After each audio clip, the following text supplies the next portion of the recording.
uzabyuke mu gitondo scrolling gutya nko kuri YouTube ukibyuka uhita ukubitana na video y'ikira gitinganye bro umunsi wose wirirwa nabi umunsi wose wirirwa nabi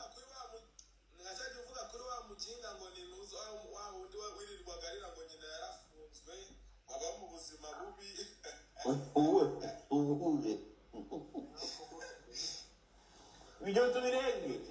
ibyo tubirenge yasabye imbabazi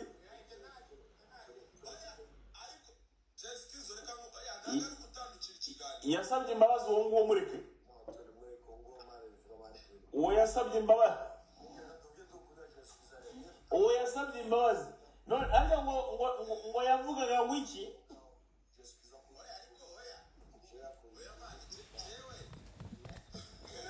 ngo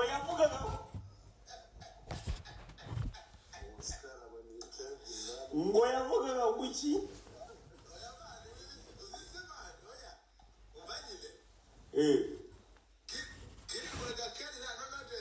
avuga nyine ngo yavuga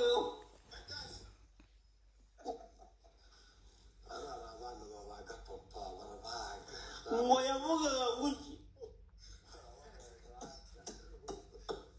umwandiko warawusubira noneho hano kuri Instagram urumva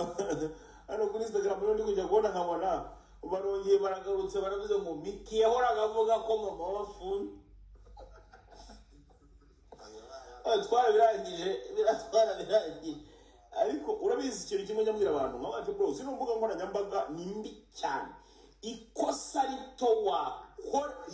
gusa ikosa rito ukora kuri izi mbuga nkoranyambaga bahora babigarura reka mubwize ukuri nigeze kwifotoza nama ya mapingu nyine ari umujamo wanjye wari ufite amapingu nyine twabanuka mu gipangu aniza amapingu ndifotoza ngira gutyo gusa nipostingira kuri Facebook yari ifoto imaze imyaka nka 15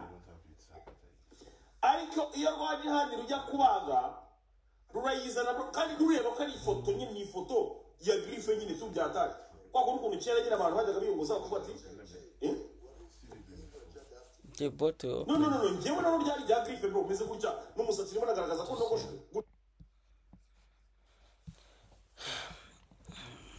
bro. I think it's time to just minimize them. It's time to minimize, to cut some. But cigarettes are about to